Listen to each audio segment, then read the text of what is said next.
La douce Ruth Pelk, 78 ans, est retrouvée morte chez elle, gisant sur le sol dans une mare de sang. Elle a été poignardée à 33 reprises, et personne ne se doute à ce stade que l'auteur de cette boucherie n'est autre qu'une adolescente. Et l'histoire de cette adolescente va captiver le monde entier, jusqu'aux plus hautes instances du Vatican. Et la question du jour est la suivante: pouvez-vous ressentir de la compassion pour quelqu'un qui n'a pas hésité à torturer une gentille mamie? Aujourd'hui, la triste histoire de Ruth Pelk.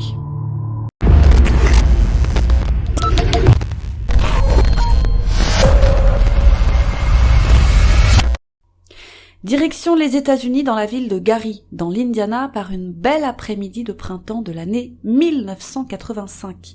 Ruth Pelk est une mamie de 78 ans, sans histoire, très gentille et très pieuse.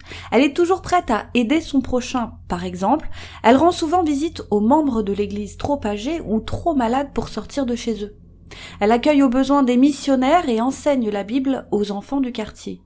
Toute sa vie est tournée vers les autres. Elle est considérée comme la grand-mère du quartier, et pour cause, elle habite la ville de Gary depuis 41 ans et elle aime profondément cette ville. Mais Gary, avec le temps, était désertée par les habitants les plus aisés qui fuyaient vers la banlieue. Si autrefois c'était une ville en plein essor, dès la fin des années 70, l'économie s'est effondrée, les usines ont fermé une à une et le taux de criminalité a littéralement explosé, devenant même l'un des plus forts taux de criminalité du pays tout entier. Pauvreté, gang, il ne faisait plus bon vivre à Gary depuis longtemps.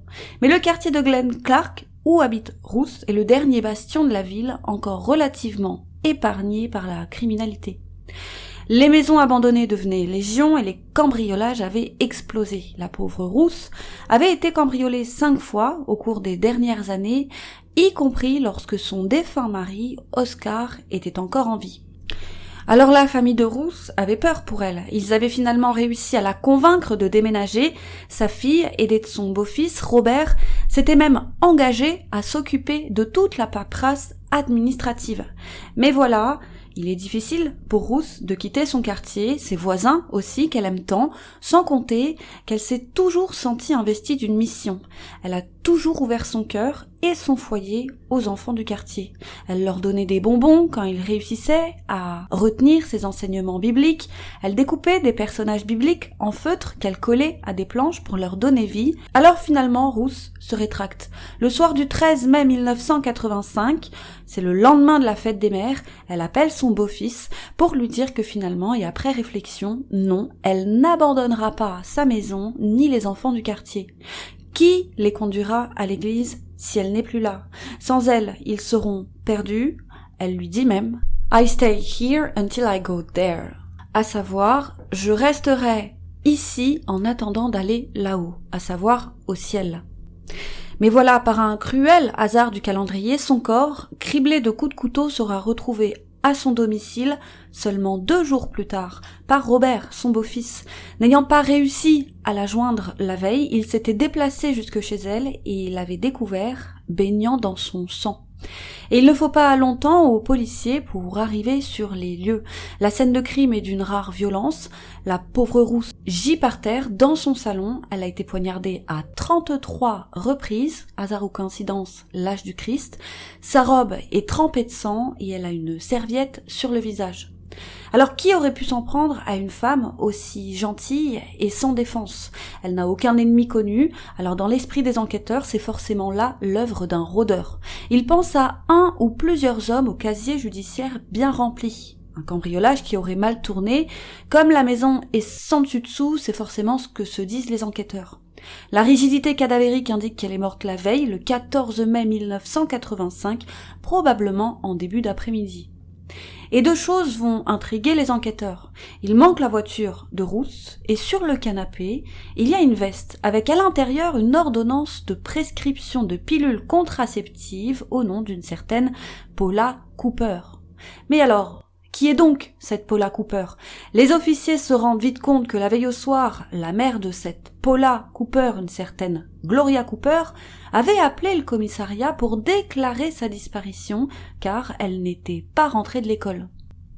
Et coup de théâtre, au même moment, le professeur de gym du lycée Lee Wallace de la ville, où est d'ailleurs également scolarisée Paula Cooper, contacte le commissariat. Une élève, Karen Corder, lui a confié avoir été témoin d'un meurtre. C'est celui de Ruth, justement. Et elle dit qu'elle n'était pas seule au moment du crime. Il y avait avec elle 3 de ses camarades de classe. Et les voici toutes. April Beverly, 15 ans, qui était enceinte de 7 mois au moment du meurtre. La fameuse Paula Cooper, 15 ans, fugueuse, abusée durant son enfance. Elle venait de perdre un enfant. Il y a également Karen Corder, 16 ans, et malgré son jeune âge, elle était maman d'un petit garçon de 3 ans qu'elle avait accouché dans les toilettes après avoir réussi à garder sa grossesse secrète. Et enfin, Denise Thomas, 14 ans, la suiveuse, la seule qui n'avait pas dû faire face à une maternité précoce. Les policiers se rendent donc à Lee Wallace pour appréhender les jeunes filles et les interroger, mais surprise, 2 d'entre elles manquent à l'appel, Paula et April, qui ne se sont plus présentées à l'école depuis leur pause déjeuner la veille. Et très vite, la nouvelle fait la une des journaux et bulletins télé. Les enquêteurs lancent un appel à témoins, ils recherchent la voiture Plymouth 1976 de Ruth. Et les appels affluent. La voiture a été repérée la veille, roulant dans la ville et ses alentours, avec à l'intérieur des adolescents. Et alors que les 2 jeunes adolescentes sont toujours introuvables, Denise et Karen, elles, sont interrogées. Et il apparaît vite que la plus docile, la plus prompte à parler est la plus jeune, à savoir Denise. Du haut de ses 14 ans, elle fait plus jeune que son âge, surtout comparée à ses acolytes, plus matures qui, elles, font plus que leur âge. Et Denise raconte que ses 3 copines et elle étaient en cours le matin du mardi 14 mai 1985, soit le jour du meurtre. Et à la pause déjeuner, comme elles s'ennuyaient, elles ont décidé de faire l'école buissonnière. Avec le peu d'argent qu'elles avaient sur elles, elles sont parties acheter du vin, qu'elles ont agrémenté de cannabis, et elles sont ensuite allées dans une salle d'arcade située à 10 pâtés de maison de l'école, et elles y ont joué et acheté des bonbons, mais rapidement, elles se sont retrouvées à court d'argent. Et leur priorité immédiate, ça a été bien évidemment de trouver de l'argent pour qu'elles puissent retourner jouer à la salle d'arcade. Et alors, pourquoi ne pas les voler, se disent-elles? Et la plupart des jeunes filles n'en sont pas à leur coup d'essai. Karen s'était déjà essayée au vol à l'étalage, quant à Paula, Karen et April, elles avaient réussi un cambriolage seulement quelques jours auparavant, cambriolage qui leur avait rapporté 90$. Alors pourquoi ne pas retenter, se disent-elles. Elles pourraient ainsi pimenter leur après-midi en allant cambrioler quelqu'un avant de retourner, encore une fois, jouer tranquillement à la salle d'arcade. Et April a un pigeon parfait en tête, sa voisine, Ruth Pelk, une mamie sans défense qui habite seule. Et c'est triste qu'elle ait pensé à Ruth, car c'est l'une des rares personnes à lui avoir un jour tendu la main. En effet, la mère d'April était morte alors qu'elle n'était encore qu'une enfant et son père s'était remarié.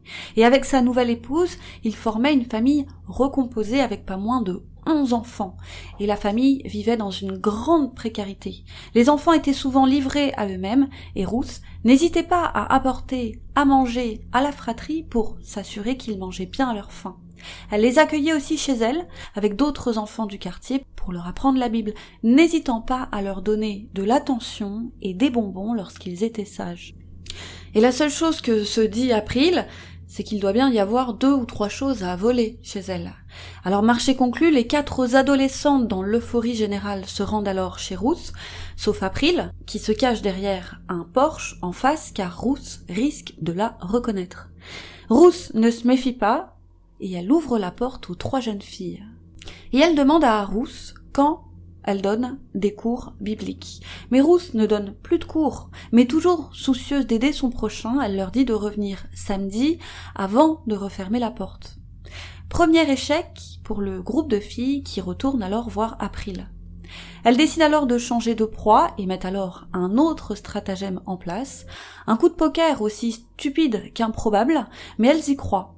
Faisant passer Denise, la plus jeune, pour la fille de l'une d'entre elles, elles s'en vont sonner à la porte d'un voisin, une porte qu'elles prennent tout à fait par hasard. Et une dame ouvre la porte, et les jeunes filles lui expliquent que son mari a volé 20$ à la petite Denise en pleine rue un peu plus tôt ce jour-là.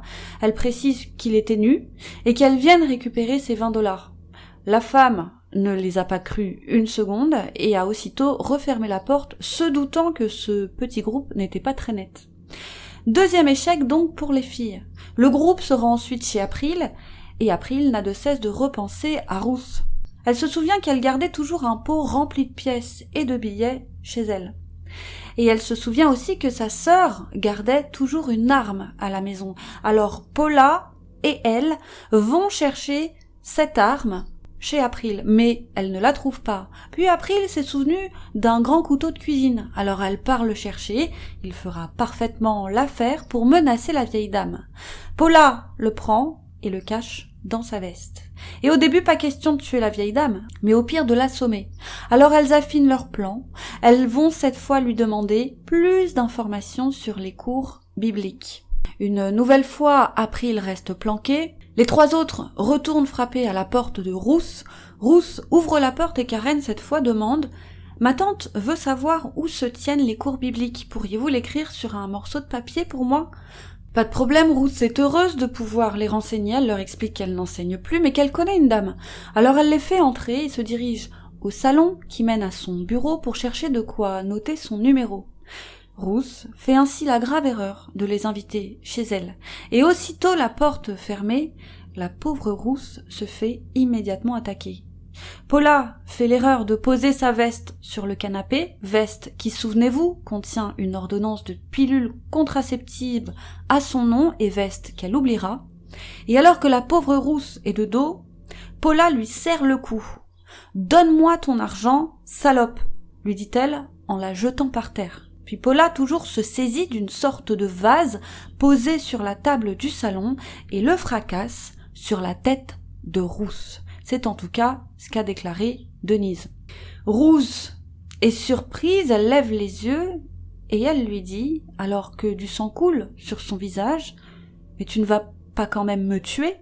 Puis aussitôt, elle se met à crier à l'aide et c'est à ce moment que Paula se serait jetée sur Ruth. Elle attrape un débris tranchant du vase et commence à lacérer la vieille dame, au visage, aux bras, aux jambes. Elle exige qu'elle lui dise où elle planque son argent. Dans l'esprit des jeunes filles, les personnes âgées ont toujours un bas de laine planqué quelque part. Ruth les supplie d'arrêter, elle dit qu'elle n'a rien. Et c'est vrai, Ruth n'a ni bas de laine planqué quelque part, ni bijoux, ni rien. Ce qu'elle a, elle l'a toujours offert à son prochain. Mais Paula n'y croit pas. Alors elle récupère le couteau qu'il y avait dans sa veste et retourne voir la vieille dame. Denise explique aux enquêteurs qu'elle a essayé de s'interposer, qu'elle pleurait, qu'elle criait. Elle aurait même dit à Paula d'arrêter, mais Paula, elle, lui aurait dit de se taire en la menaçant de la tuer si elle osait s'interposer, et c'est ainsi qu'elle a commencé à poignarder Ruth à la poitrine.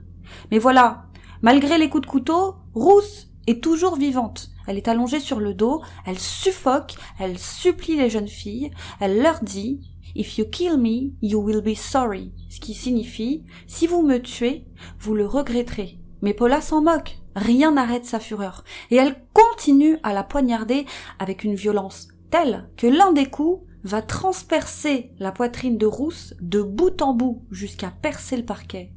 À un moment, Paula demande à Denise de maintenir fermement le couteau dans la poitrine de Ruth le temps qu'elle aille fouiller la maison, ce que Denise refuse de faire, et c'est finalement Karen qui s'en charge. Karen, de son côté, explique aux enquêteurs qu'elle a simplement tenu le couteau, mais selon Denise, elle l'a enfoncé alors que Ruth était toujours vivante. Pire même, selon Denise, Karen aurait à un moment essayé d'étouffer Ruth avec une serviette, se plaignant que cette chienne ne mourrait pas assez vite. Quant à April, elle faisait le guet sur le porche arrière de la maison et n'est arrivée qu'à ce moment-là. Et avec le dernier souffle de vie qui lui restait, Ruth a récité une prière avant de mourir. Ensuite, les jeunes filles ont fouillé la maison, à la recherche d'argent et de bijoux, mais Ruth disait vrai. La seule chose qu'elles trouveront chez elle, ce sont 10 malheureux dollars, ainsi que ses clés de voiture. C'est mieux que rien pour les jeunes filles qui s'en vont alors avec la Plymouth 1976, laissant derrière elles une scène d'horreur. Puis selon les dires des deux jeunes filles, elles se sont séparées peu de temps après. Il apparaît donc évident pour les enquêteurs que la meurtrière est Paula, 15 ans, et il est impératif de mettre rapidement la main sur elle et les bulletins d'information diffusent donc sa photo ainsi que celle d'April, précisant qu'elles sont des témoins capitales dans l'affaire du meurtre de Ruth. Et les enquêteurs n'auront pas à les chercher bien loin, puisqu'elles vont se rendre d'elles-mêmes le lendemain, soit 2 jours après le meurtre. En réalité, April et Paula conduisaient sans but dans les environs, avec le frère d'April qui les avait rejoints entre-temps, jusqu'à ce que la voiture de Ruth n'ait plus d'essence. Les 3 ados avaient alors appelé la sœur d'April, qui avait, comme tous les habitants de la ville, vu l'horrible nouvelle aux informations, et c'est elle qui les a convaincus de se rendre, les rejoignant puis les conduisant au commissariat le plus proche. Les 4 amis sont désormais sous les verrous, et il ne fait aucun doute quant à leur culpabilité, la maison est pleine de leurs empreintes. Et bientôt la une fait la nouvelle des journaux télévisés. Les tueuses sont de toutes jeunes filles âgées de 14 à 16 ans. Les habitants apprennent effarés que ce sont de simples ados qui ont commis l'un des pires crimes, l'un des crimes les plus gratuits et les plus sanglants que la ville ait jamais connus. April sera coopérative. Mais Paula a la tête dure, elle refuse de dire un mot. C'est sa sœur Rhonda qui va la convaincre de parler. Rhonda était comme toute la ville au courant de cette affaire et s'était précipitée au commissariat où attendaient déjà Herman et Gloria Cooper, leurs parents. Et il faut savoir que Rhonda était la personne la plus proche de Paula. Donc si quelqu'un pouvait convaincre Paula de parler, eh bien c'était bien elle. Et pour mieux comprendre les choses, il faut se plonger dans l'histoire de Paula, histoire que les habitants de Gary apprendront au fil des articles. Paula, du haut de ses 15 petites années, est une habituée des fugues. Elle a de nombreuses fois fugué pour échapper à une situation familiale difficile. Son père était d'une rare violence. Il n'hésitait pas à battre femmes et enfants, pire même. Il lui est plusieurs fois arrivé de violer sa femme, obligeant leurs enfants à regarder. Quant à la mère, Gloria, elle était selon Paula lunatique. Elle témoignera plus tard. Un jour, ma mère était gentille, et le lendemain, elle était méchante, et le surlendemain, elle devenait carrément étrange. Gloria, la maman, travaillait en tant que technicienne de laboratoire à l'hôpital. Elle avait souvent de gros problèmes de santé qui s'amplifiaient avec les médicaments et tout l'alcool qu'elle buvait, principalement des problèmes de santé mentale. D'aussitôt qu'elle se souvienne, Paula passait des nuits entières dans les bras de sa grande sœur de 3 ans, son aînée, à savoir Rhonda. Terrifiées, elles entendaient leur père passer à tabac leur mère et se demandaient quand ça allait être leur tour. Elles étaient souvent réveillées avec leur père au-dessus d'elles, prêt à en découdre, les sortant violemment du lit pour les battre sans raison et jusqu'au sang. Et tout était prétexte à les battre. Si elles oubliaient de faire la vaisselle, de sortir les poubelles, des choses aussi insignifiantes que ça, elles étaient battues si fort que parfois elles s'évanouissaient, au point où Paula dira que très tôt, elle n'a plus eu peur de la mort, à force de l'avoir frôlée tant de fois. Quant à Gloria la mère, parfois elle essayait de s'interposer, et parfois elle s'en prenait elle-même à ses filles. Elle avait même déjà essayé de les tuer, ce qui sera corroboré par William, le tonton de la famille, qui est en réalité le père biologique de Rhonda. Alors qu'il était en couple avec Gloria qui attendait leur premier enfant, elle l'avait quitté pour aller vivre avec Herman. William a déclaré qu'il n'a pas vécu cette rupture comme une grande perte, dans la mesure où il pensait que Gloria était folle, à cause justement de son comportement erratique, mais qu'il était hors de question, pour autant qu'il n'abandonne sa fille à naître, la petite Rhonda. Alors d'un commun accord, Herman, Gloria et William ont caché la vérité aux enfants, le faisant passer pour le tonton, un proche de la famille qui n'était jamais loin en cas de besoin. Et un jour parmi tant d'autres, Gloria l'avait appelé pour manifester sa volonté de se suicider. Elle était à chaque fois saoule, mais ce jour-là, elle avait décidé d'emmener ses enfants avec elle au paradis. Elle lui avait dit « Je vais te laisser parler à ta fille une dernière fois », lui passant Rhonda, et elle lui avait même passé Paula, dont il était également très proche. Et les fillettes pleuraient, elles disaient qu'elles allaient bientôt être au paradis, puis Gloria avait raccroché. Et comme la famille n'avait de cesse de déménager, William ne connaissait pas la dernière adresse en date. Alors il a appelé les secours, puis la police, pour qu'ils tentent de retracer d'où venait ce dernier coup de téléphone. Mais en vain. La police ne s'est jamais intéressée à cette histoire. William a attendu 3 semaines. 3 semaines à chercher la mère et les fillettes dans l'indifférence générale. Puis Gloria a enfin rappelé. Non, personne n'est mort. Ce soir, Gloria avait décidé de ne pas de suite passer à l'acte. Elle s'était endormie et le lendemain matin, donc de ce fameux coup de téléphone, elle s'était dit que c'était le jour J. Elle s'était enfermée avec les fillettes dans sa voiture, dans le garage. Elle avait obstrué le pot d'échappement avant d'allumer le moteur. Les voisins avaient senti une odeur bizarre et avaient appelé les pompiers. Mais entre-temps, Gloria avait changé d'avis. Elle avait pris les fillettes, qui étaient alors évanouies, et les avait mises dans leur lit. Et lorsque les pompiers étaient arrivés, ils avaient trouvé Gloria à peine consciente, toussant sur sa pelouse. Paula a déclaré: « Ce jour-là, j'ai cru me réveiller au paradis, mais je me suis réveillée dans mon lit. » William a alors demandé à avoir la garde des fillettes, n'ayant malheureusement aucun droit légal.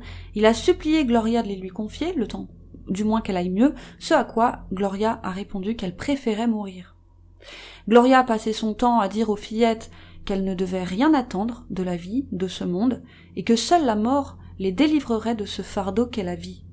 Quant au père de Paula, Herman, il partait souvent avec sa maîtresse, parfois des mois, parfois des années, pour revenir comme si de rien n'était. Et donc il formait un couple instable avec Gloria, buvant et se disputant régulièrement.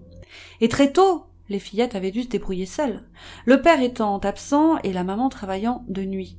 Les voisins avaient pris les deux sœurs en pitié, elles venaient dîner chez eux et pouvaient y regarder la télé tranquillement. Paula dira plus tard: « On avait de la nourriture et de beaux vêtements, mais nous n'avons jamais eu d'amour. » Et quant à sa scolarité, elle était difficile. Elle avait été scolarisée dans plus de 10 écoles différentes à cause des déménagements incessants.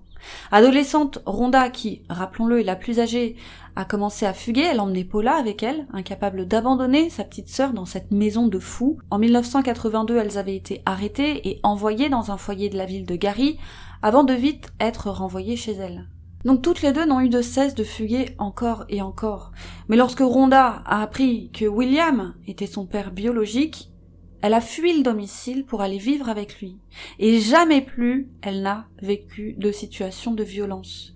Elle a enfin pu se reconstruire grâce à l'amour de William, son père biologique. Mais Paula, alors âgée de 13 ans, n'avait aucun lien de parenté avec William. Elle a été livrée à son triste sort, et c'est ainsi qu'elle a continué à fuguer, mais seule. Et sa sœur était son seul repère.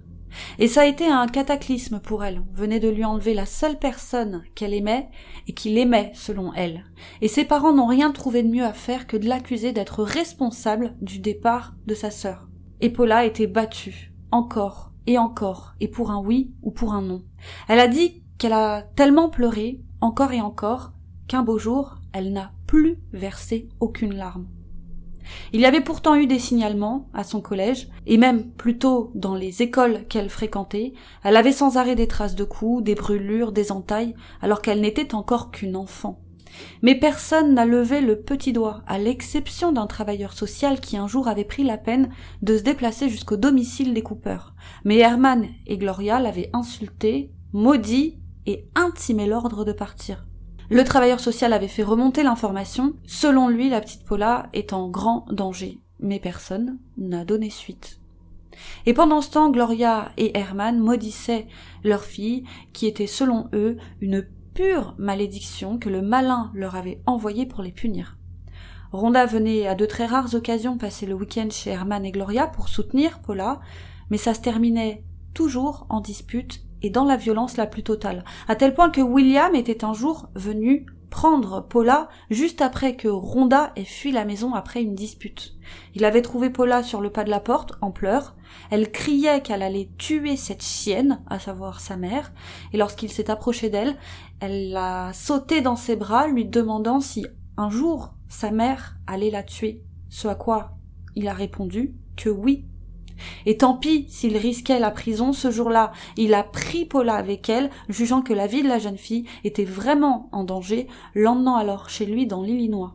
Gloria, Herman ainsi que d'autres membres de la famille avaient alors menacé de porter plainte contre lui, et effectivement c'était un rapt d'enfant. Et William risquait gros. Et la jeune Paula était consciente des risques qu'elle faisait prendre à William, et d'ailleurs elle le lui dira, les yeux pleins de larmes, elle lui dira « C'est mieux pour moi de rentrer à la maison, je ne veux pas de causer d'ennui. » Son répit n'aura duré que quelques jours, mais William ne peut se résoudre a ramené la jeune adolescente de 13 ans à Gary chez ses parents, préférant la laisser s'en aller. Elle serait, selon lui, plus en sécurité dans les rues de Chicago que chez ses parents. À la barre le jour du procès, il déclarera « Je préférais la savoir dans la rue, même si elle devait se prostituer, plutôt que sa mère ne lui explose la cervelle. » Paula a survécu quelques jours à la rue avant de retourner la mort dans l'âme chez ses parents. La voilà alors de retour à Gary, chez ses parents qui la détestent tant. Toujours à 13 ans, Paula passait donc le plus clair de son temps en fugue, et elle était déjà active sexuellement. Elle prenait de la cocaïne, fumait et buvait tous les jours, et de temps en temps, elle allait à l'école quand elle s'ennuyait. Et cette vie de errance l'avait exposée à de graves dangers. Elle a plusieurs fois été violée. Plus tard, elle a passé 6 mois dans un foyer pour enfants à Mishawaka et 3 mois dans un centre de détention pour mineurs. Elle a été retirée d'une maison d'accueil seulement 6 jours après avoir menacé un membre du personnel et un autre résident avec un couteau. Et à chaque nouvelle adresse, on la faisait changer d'école. Et pourtant, Paula était douée au début de sa scolarité, très douée même. Elle était toujours parmi les premiers de la classe, mais ses notes avaient fini par progressivement chuter à cause de ses problèmes personnels. Et elle, qui était si douce, s'était devenue une bully à l'école. Elle avait du mal à garder ses amis et passait son temps à intimider ses camarades. Elle était devenue une véritable harceleuse qui terrorisait ses camarades quand elle daignait pointer le bout de son nez à l'école, bien sûr. Et un jour, alors qu'elle était à l'hôpital à l'issue d'une folle cavale, on lui avait demandé si elle avait des idées suicidaires. Et elle avait expliqué que oui. Alors on l'avait sur le champ envoyée dans un hôpital psychiatrique où elle était restée 6 jours. On l'avait assommée de médoc sans aucune main tendue. Elle écrira plus tard « J'ai dit aux gens que j'avais besoin d'aide, que j'avais besoin de parler, mais tout ce qu'ils ont fait, c'est de me déplacer de maison en maison. Je ne me souciais pas du tout de la vie, des ennuis ou des conséquences. » Et c'est à ce moment, alors que Paula venait de se faire arrêter, que Herman a poussé la porte du commissariat de Gary, pas que pour récupérer sa fille, mais aussi pour demander aux policiers de l'aide sur la façon de gérer une adolescente difficile. Ce à quoi les policiers lui avaient répondu de faire ce qu'il fallait faire ce qu'il pensait être le mieux. Merci, au revoir. Et Herman a compris par là une autre raclée. Alors il a emmené Paula dans une parcelle boisée près d'un endroit où il gardait un jardin. Il y avait déjà emmené Gloria ainsi que Rhonda pour de sévères corrections par le passé. Et Paula a dit que cette nuit-là, elle a été battue encore et encore, à tel point qu'elle a cru, encore une fois, qu'elle allait mourir. Alors quand Herman l'avait ramenée en voiture jusque chez eux, Paula s'était jetée de la voiture en marche, persuadée qu'elle allait être battue, encore une fois, arrivée à la maison. Et Paula a crié. Herman l'a poursuivie dans la rue, mais a arrêté après que les voisins soient sortis un par un sur leur Porsche, ce qui a permis à Paula de s'enfuir dans la nuit. Elle a couru jusqu'au poste de police d'où elle venait de sortir, quelques heures auparavant. Elle les a suppliés de l'aider, a demandé à ce que son père soit interdit de rentrer à la maison, qu'elle était en danger. Elle a été placée dans un foyer, et quelques jours après, elle a été ramenée chez elle. Puis à l'âge de 14-15 ans, quelques mois avant le drame, Paula s'est mise en couple avec un garçon tyrannique et qui vendait de la drogue. Elle espérait avec lui construire un foyer, mais le seul résultat, c'est qu'il l'a mise enceinte sans vouloir s'occuper du bébé. Mais Paula était heureuse. Ce bébé était pour elle une véritable bénédiction. Enfin quelqu'un qu'elle allait aimer et qui l'aimerait en retour. Mais il en était hors de question pour Gloria, la mère. Et pour éviter un avortement forcé, Paula a fui chez une amie à Chicago, mais sa mère l'a vite retrouvée et l'a forcée à se faire avorter alors qu'elle était enceinte de déjà plusieurs mois. Et d'ailleurs, Paula a failli mourir sur le billard. Et d'ailleurs, elle restera également traumatisée par cet événement. Elle dira « Après ça, j'étais vide de l'intérieur. Ma mère avait pris quelque chose qui donnait un sens à ma vie. » Voilà donc qui est cette jeune fille qui refuse de parler aux policiers et qui a sauvagement attaqué une mamie sans défense 2 jours avant. Alors vous comprenez peut-être un peu mieux pourquoi il n'y avait que Rhonda, sa sœur, qui pouvait la convaincre de parler ce jour-là. Rhonda a demandé à s'entretenir avec sa sœur, ok pour les policiers, mais en la présence d'un parent, et ce sera Gloria. Rhonda a supplié sa sœur de tout raconter. Un policier est entré. Paula a hésité, puis s'est dit prête à coopérer s'il ne la regardait pas. Pas de souci pour le policier qui a alors pivoté de 45 degrés pour regarder le mur. Et là, Paula a tout raconté. 15 minutes d'un flot ininterrompue de parole. Et sa version est presque identique à celle de Denise, à quelques éléments près. Paula explique que ce n'est pas elle qui a frappé Ruth avec le vase, c'est Denise. Et effectivement, vérification faite, ce sont les empreintes de Denise qui figurent sur le vase et non celles de Paula. Et sachez d'ailleurs que plus tard, se sachant condamnée, Paula changera sa version pour s'imputer la responsabilité de ce coup afin d'éviter à la petite Denise une peine trop lourde. Paula explique qu'à la vue du sang qui coulait sur le visage de Ruth à la suite de ce coup avec le vase, elle a eu une sorte de blackout. Elle ne voyait plus la mamie inoffensive qu'elle avait devant elle, et c'est là qu'elle l'a attaquée encore et encore. Des experts psychiatres diront qu'à ce moment, elle voyait probablement sa mère, celle qui venait de tuer son bébé à naître. Paula raconte aussi que Karen n'a pas simplement tenu la lame, ce qui sera corroboré par April, celle qui était, souvenez-vous, dehors, à faire le guet pendant l'assaut de Paula. April a dit que lorsqu'elle était entrée dans la maison, Paula était en train de fouiller la maison, et pendant ce temps, Karen tenait la lame du couteau, mais selon elle, les bras et les jambes de Ruth bougeaient encore et Karen remuait le couteau dans la plaie avec une sorte de curiosité morbide, n'hésitant pas à l'enfoncer plus profondément. Et pendant tout ce temps, Ruth n'a eu de cesse de gémir. Et après 15 minutes, comme le visage de Ruth était atrocement mutilé et littéralement déformé par la douleur, et que c'était donc trop difficile à supporter pour les filles, eh bien, Karen a dit « La chienne ne veut pas mourir », elle est allée aux toilettes, a pris une serviette, lui a couvert le visage et a étouffé ses derniers souffles de vie avec le chiffon. April et Denise ont observé les mouvements de poitrine de Ruth, poitrine qui avait fini par ne plus bouger. Ruth venait de mourir et April avait prévenu tout le monde « Si vous le dites à quelqu'un, je vais vous tuer ». Cela faisait 1 heure qu'elles étaient dans la maison, Karen a retiré le couteau et l'a emporté. Les jeunes filles sont parties en voiture, elles ont balancé le couteau sur la banquette arrière avant de s'en débarrasser près d'un fast-food. Choquée, Karen a demandé à partir, mais Paula, entre-temps, s'est souvenue avoir oublié sa veste, alors elle lui a intimé l'ordre d'aller la récupérer. Mais Karen n'est jamais retournée sur les lieux du crime. Les amis se sont vantés d'avoir fait quelque chose de grave auprès d'autres amis qu'elles ont rencontrés cet après-midi-là. Karen, sachez-le, était revenue entre-temps, il y avait des sortes d'allers-retours. Puis Denise et Karen sont définitivement partis et April et Paula, rejoints par le frère d'April, avaient fini par acheter de l'alcool et du cannabis, rôdant en voiture dans les environs, jusqu'à ne plus avoir d'essence. Quant à la suite, vous la connaissez. Ils appelleront la sœur d'April qui les conduira au commissariat.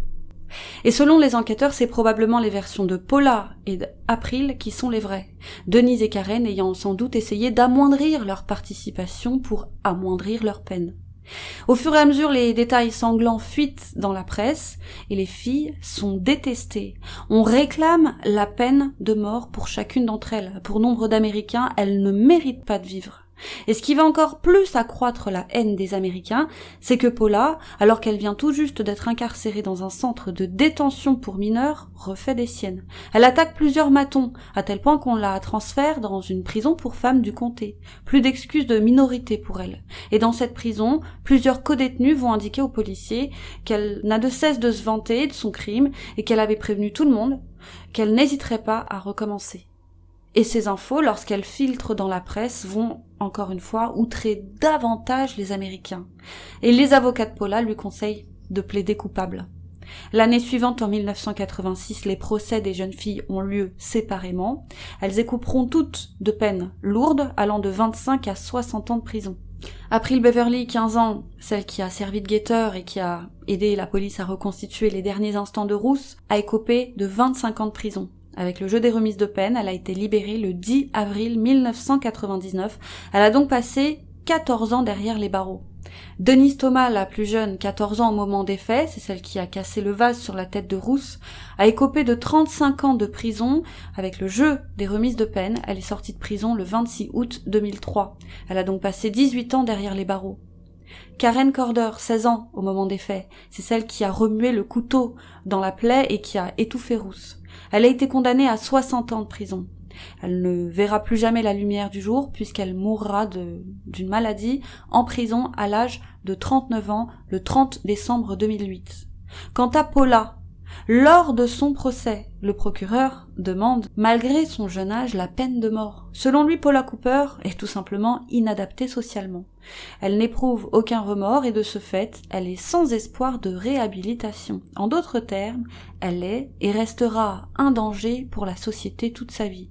Et effectivement, elle sera à l'unanimité condamnée à la peine de mort pour avoir de sang-froid infligé 33 coups de couteau à la pauvre rousse.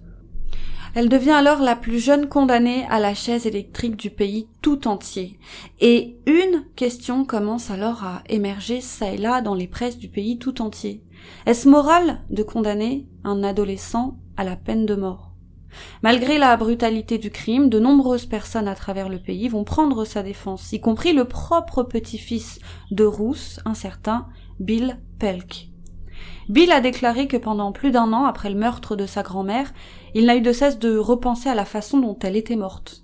Et ça a été terrible à vivre pour lui. Et il était parfaitement satisfait de la condamnation à mort de Paula. Justice avait été rendue pour lui. Mais rapidement, il a commencé à penser différemment. La haine a laissé place à la colère, qui a laissé place à la tristesse, puis il a pensé à sa grand-mère. Ruth était très pieuse.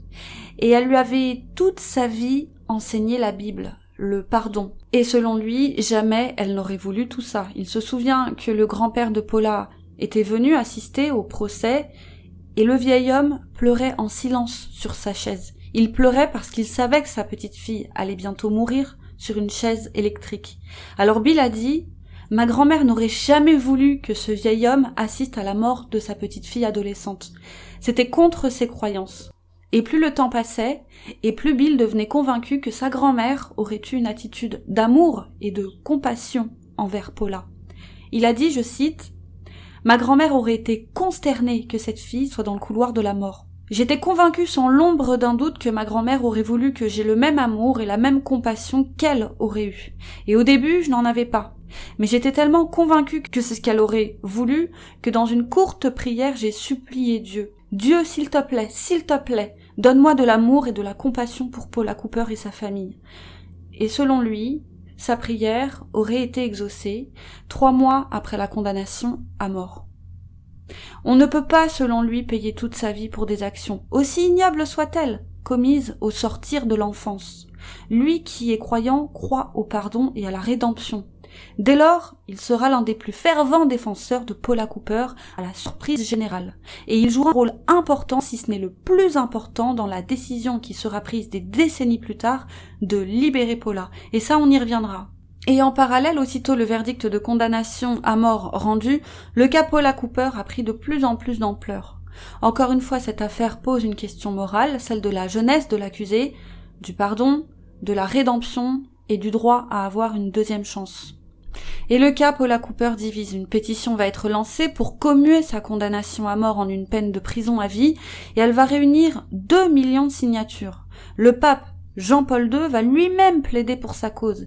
Il ira même jusqu'à envoyer un émissaire papal en Indiana pour s'entretenir personnellement avec le gouverneur de l'époque, Robert Orr, et ainsi tenter de le convaincre d'épargner la vie de Paula. Et puis c'est tout le pays qui va s'embraser. Combien, en réalité, sont-ils là à attendre leur sentence dans le couloir de la mort pour des crimes qui ont été commis mineurs ? L'affaire Paula Cooper devient le porte-étendard d'un problème endémique, celui de la multiplicité des condamnations à mort de mineurs dans le pays. Et les politiques ainsi que le peuple américain sont divisés. Et ce sont les fervents défenseurs de Paula qui vont avoir gain de cause, puisque le 13 juillet 1989, la Cour suprême de l'Indiana juge la peine de mort de Paula Cooper inconstitutionnelle et commue sa peine en une peine de 60 ans de prison. Paula sort alors du couloir de la mort seulement 3 ans après son procès. Mais Paula reste une jeune femme en colère. Elle sera d'ailleurs condamnée à 3 ans d'isolement pour avoir, encore une fois, agressé un gardien de prison qui lui demandait simplement de faire moins de bruit. Et quand on parle de 3 ans en isolement, c'est 3 ans complètement seule, avec aucune interaction si ce n'est le moment où on lui donne son repas, par exemple, ou le moment où on la ramène à sa douche. Elle n'a strictement aucune interaction avec personne. Et en 1995, on ne pensait pas encore aux effets dévastateurs de l'isolement à long terme.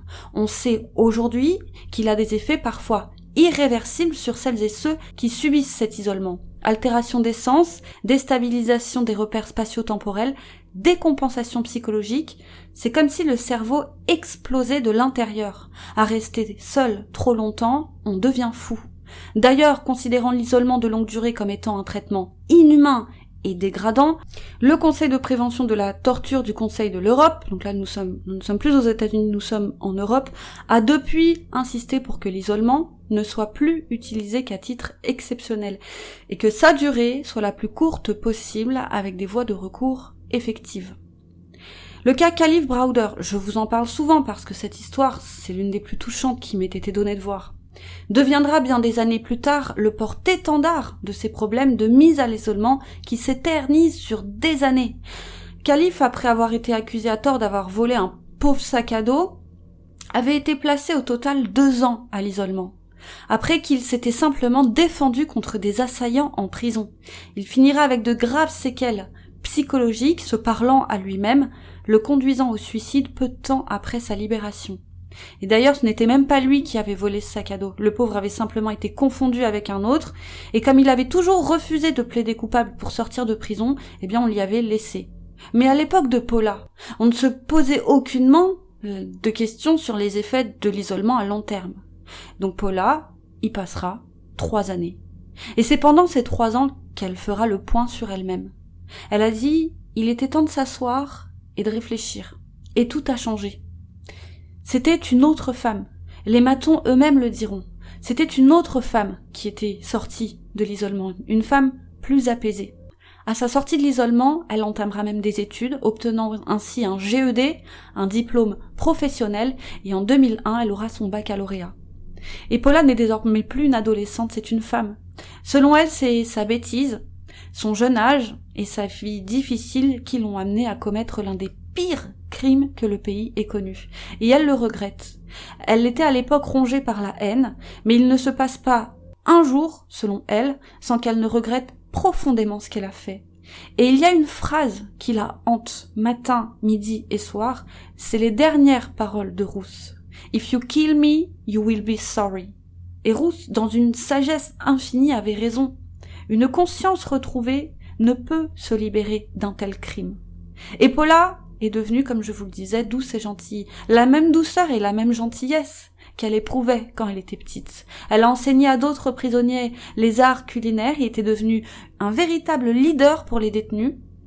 Elle était devenue l'une des détenues les plus exemplaires, n'hésitant pas à prendre sous son aile les nouvelles arrivantes. Après tout, avant, elle était comme elle, en colère, alors qui d'autre qu'elle pouvait avoir les mots? Bill, le petit-fils de Ruth, de son côté, ressentira le besoin d'aller lui rendre visite en prison.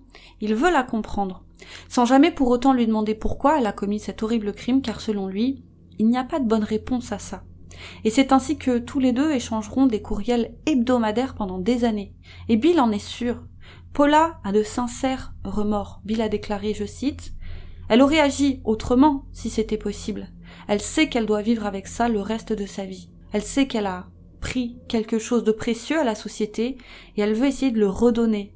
Elle veut aider son prochain. Elle travaille avec d'autres jeunes pour leur éviter les pièges dans lesquels elle est tombée plus jeune. » Et pour beaucoup, l'attitude de Bill Pelk envers la femme qui a sauvagement attaqué et tué sa grand-mère avec une barbarie inimaginable est bizarre. Non seulement il lui a pardonné le crime, mais il s'est également engagé à faire tout ce qu'il était possible de faire pour l'aider à reconstruire sa vie. Et même les membres de sa propre famille avaient du mal à comprendre son attitude. Et pendant un certain temps, il y avait même de grosses tensions au sein de la famille. Mais selon Bill, il n'a fait qu'appliquer les enseignements que Ruth suivait et qu'elle enseignait à son prochain, et c'est ainsi qu'il a cité la Bible. « Aimez vos ennemis, bénissez ceux qui vous maudissent, faites du bien à ceux qui vous haïssent, et priez pour ceux qui vous utilisent méchamment et vous persécutent. » Et avec les années qui y passent, le jeu des remises de peine entre en action. Paula n'a plus jamais fait de vagues, devenant l'une des plus anciennes détenues, l'une des détenues les plus emblématiques. Dès qu'il y avait un problème avec une nouvelle arrivante, on l'a confiée à Paula, et Paula trouvait toujours les mots justes et aidait à apaiser ces nouvelles détenues. Elle était devenue la maman de substitution de nombre de prisonnières. Et en 2013, à l'âge de 43 ans, elle devient éligible à une libération anticipée. Elle a alors purgé 27 ans de prison et la commission de libération conditionnelle se prononce en faveur de sa libération, estimant qu'elle n'est plus un danger pour la société. Paula est alors libérée, pour le plus grand plaisir de ses partisans qui considèrent qu'elle a le droit à une nouvelle chance, une nouvelle vie s'offre alors à elle, alors qu'elle a 43 ans. Paula dira, je cite, « Il y a 7-8 ans, je ne pouvais pas dire que j'étais prête à rentrer chez moi. Cela aurait été un mensonge. Mais mon heure est arrivée, et vous savez, j'espère juste que les gens me donneront une chance là-bas. C'est tout, parce que les gens changent. » Fin de citation. Et si elle a pu changer, elle dit que c'est en grande partie grâce à Bill, qui au total lui aura rendu 15 fois visite en prison. Elle a dit, je cite, « Il est celui qui m'a le plus encouragée. » Mais ce que Paula ne sait pas encore, c'est que son temps est compté puisqu'elle mourra moins de 2 ans après sa libération anticipée. Quand Paula est sortie de prison, elle n'a fait aucune vague. Elle n'a causé de tort à personne. Elle s'est contentée de vivre sa vie simplement et de manière exemplaire. Mais elle a été rattrapée par ses vieux démons. Le 26 mai 2015, elle est retrouvée morte à son domicile. Elle s'est tiré une balle dans la tête. Et selon ses proches, elle a passé tellement de temps en prison que ça en était devenu son équilibre. Alors quand elle s'est retrouvée seule, catapultée dehors dans un monde qu'elle ne reconnaissait plus et qui n'avait plus rien à voir avec celui qu'elle avait quitté alors qu'elle n'était encore qu'une jeune adolescente, elle a comme perdu pied. Elle est morte à l'âge de 45 ans en laissant derrière elle une note de suicide dans laquelle elle a écrit « J'ai pris une vie et je ne me suis plus jamais sentie digne. » Et pour beaucoup, ça, plus la mort de Ruth, il y a aussi une autre raison qui est mise en lumière concernant ce suicide. Ce serait ces 3 années d'isolement. Selon eux, on ne peut pas sortir indemne de 3 ans privés de tout contact humain. Ceci plus la culpabilité qui n'a eu de cesse de la ronger toutes ces années. Dans le fond, elle n'avait plus d'estime pour elle et la prison était son cocon de protection. Et l'histoire de Ruth m'a fait penser au film Les Évadés, avec Morgan Freeman qui traite de la dureté du milieu carcéral. Je suis sûre que vous l'avez presque tous vu tellement il passe et repasse à la télé depuis des années. On suit des hommes en prison dans ce film, et l'un des personnages, Brooks Halton, est un vieil homme qui a passé presque toute sa vie derrière les barreaux, après un crime sordide. Il sera libéré sur le tard après avoir purgé 50 ans de prison, et finira par se suicider, ayant perdu, tout comme Ruth, tous ses repères et ne se sentant pas à sa place dans ce nouveau monde. Et dans le film, le personnage a dit « Chers amis, je n'arrive pas à croire que les choses aillent si vite à l'extérieur. J'avais vu une automobile l'autre fois quand j'étais jeune, mais maintenant il y en a partout. Le monde est pressé et il ne peut plus s'arrêter. Le juge de la liberté conditionnelle m'a envoyé dans un foyer de l'assistance, appelé le brasseur. Il m'a trouvé un boulot dans un supermarché, j'aide à emballer les achats. C'est un travail tuant, j'essaye de tenir le coup, mais j'ai de plus en plus mal aux mains. Et je crois que le directeur du personnel ne m'aime pas beaucoup. J'ai du mal à dormir la nuit, je fais des cauchemars, où je tourne dans le vide, je me réveille effrayée. Il y a des fois où je mets un certain temps à me rappeler où je suis. Oh, je devrais me procurer un revolver et voler le supermarché, comme ça on me renverrait chez moi. Je crois que je suis trop vieux pour toutes ces conneries-là. Je ne me plais pas ici. J'en ai marre d'avoir peur tout le temps. J'ai décidé de ne pas rester. Donc voilà, moi ça m'a fait penser à Paula. Et pour la petite histoire, sachez qu'il faudra attendre le 1er mars 2005 pour que la Cour suprême des États-Unis rende illégale la peine de mort pour les délinquants mineurs au moment des faits. Voilà. C'est tout pour aujourd'hui, les amis. N'hésitez pas à liker la vidéo, à vous abonner pour soutenir notre travail également. Il n'y a pas eu de sujet la semaine prochaine parce que quand on fait des sujets comme ça extrêmement longs, ça nous prend le temps de 2 vidéos, tout simplement. Et n'hésitez pas, comme vous le savez, à nous rejoindre sur notre Instagram, les YouCrime Sisters. Quant à moi, je vous dis à très vite sur YouCrime pour une autre triste histoire.